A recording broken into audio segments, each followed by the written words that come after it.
By chance, I came across a short story titled The Last Day of Socrates, which was very moving. I can't wait to share it with everyone. I believe that after watching this video, you will have a deeper understanding of life. The story takes place in Athens in 399 BCE. Socrates, who frequently engaged in conversations on the streets of Athens, was imprisoned and awaiting execution for charges of impiety and corrupting the youth. Today, Socrates is about to face death, surrounded by his friends and students who are filled with sadness and reluctance. His wife has already gone home in distress. Socrates himself, however, looks healthy and at ease, appearing happy and content. Socrates said, "Before I die, I have some important things to share with you. Look at me now. Do I seem fearful, worried, or sad?" "No," they replied. Socrates continued, "If you had to describe my mood, what word would you use?" "Happy," they answered. Socrates said, "That's exactly what I want to talk about. Perhaps it's hard for the average person to understand, but I believe it's natural for someone who has dedicated their life to philosophy to feel happy before dying." "This doesn't seem reasonable," they replied. "It may seem unreasonable at first glance, but upon deeper thought, you will find its reasonableness." "I will explain this to you now," Socrates said. They nodded.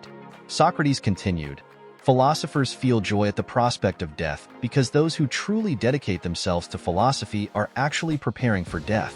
They spend their lives anticipating death, so when the day finally comes, it would be absurd to feel reluctance or sorrow."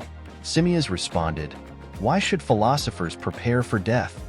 Socrates explained, "Human life is a union of the soul and the body. Philosophers focus on the wisdom and virtue of the soul, but find that the soul is greatly hindered by the body." "Hindered?" Simmias asked. Socrates replied, "The body's goal is survival, and it distracts us from wisdom and virtue through desires and fears. Illness attacks our bodies, and passions overwhelm us, leading our souls astray. Ultimately, even if we are prepared, our environment may not cooperate, as war and turmoil can engulf us, forcing us to struggle for survival. We spend our lives unable to fully pursue knowledge and virtue due to the body's constraints. Only death can separate the soul from the body. Philosophers prepare for death to free the soul from the body's constraints." They nodded. Simmias asked, "If the goal is to escape the body's constraints, why don't philosophers commit suicide?" "That's an excellent question," Socrates replied. "Philosophers do not fear death, but they do not actively seek it. The body, although it interferes with us, is not ours to destroy. It is a possession entrusted to us by the gods. If we destroy it, the gods will punish us. We must calmly guard the body until the day the gods take it away." Cebes replied, "Socrates, your argument only applies to those who share similar beliefs. It cannot persuade everyone." Socrates responded, "Then let me add this. The soul that separates from the body due to love for the soul is superior to the one that does so out of fear of death. Philosophers focus more on the soul than the body, so they do not become slaves to the body while living peacefully. When the day of death arrives, they can accept it gladly." Simmias said, "I have no objections to living peacefully, but what if one faces unbearable suffering? Suffering should not drive one to suicide, as it does more harm. Every joy and pain in this life acts like a nail, binding the soul to the body, preventing its release. Souls overly attached to the body or overly fearful of suffering become tainted and cannot leave the body, becoming wandering evil spirits. Suicide is not true soul liberation." Cebes replied, "Socrates, your words are excellent, but difficult for the average person to believe. If death truly means the soul leaving the body, your words are correct. But what if everything, including the soul, vanishes after death?" Socrates said, "I believe that careful thought reveals evidence of the soul's immortality. Let me share 2 important reasons." Cebes replied, "Since you are willing to share, we are willing to listen." Socrates said, "The first reason comes from the relativity of concepts. Life is full of relative concepts. Large is relative to small, cold to hot, night to day. So, what is life relative to?" Cebes answered, "Life is relative to death." Yes, phenomena often fluctuate between opposites. Large things break down to become small. Small things gather to become large. Hot fire cools when extinguished. Cold wood heats up when lit. Day follows night, and night follows day. Indeed, Cebes agreed. If life has death, what follows death? Socrates asked. Life, Cebes answered. That's right. Life comes from death, and death leads to life. Cebes responded, Socrates, this reasoning seems weak. Change could be unidirectional. Let me give an example. Debt is relative to repayment. Socrates asked, repayment. A person who borrows must repay, but repaying does not mean they must borrow again. A person might repay their debt and never borrow again. Your reasoning is merely an analogy and does not prove that death necessarily leads to life. Your response is wise. Let me add this. Even if we can't be sure death leads to life, we can be sure that life leads to death. Do you agree? Socrates asked. Yes, Cebes answered.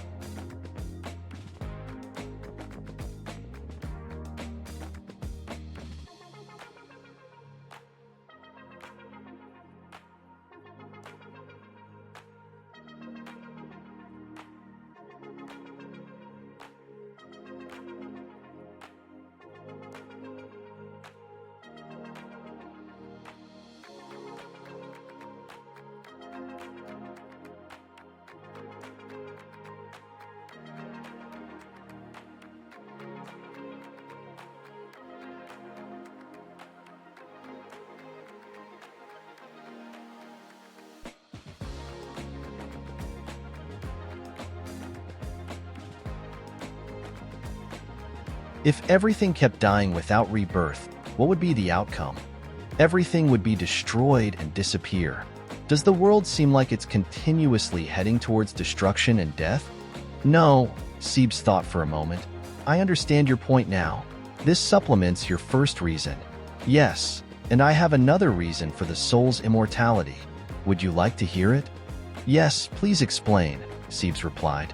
The second reason is that the soul is a simple entity, and simple entities cannot change or decay. Change and decay come from changes in their parts. But the soul is simple and cannot change or disintegrate. I don't understand, Cebes replied. Let me give an example. We know that everything in the world is tangible, complex, changeable, and perishable.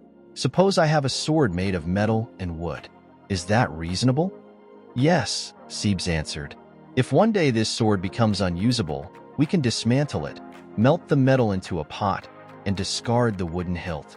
The sword would no longer exist as it was originally. This is destruction, correct? Yes, that is destruction, Cebes agreed. Destruction implies parts that can be separated. Destruction means the original parts are no longer together. Is that correct? Yes, Cebes answered.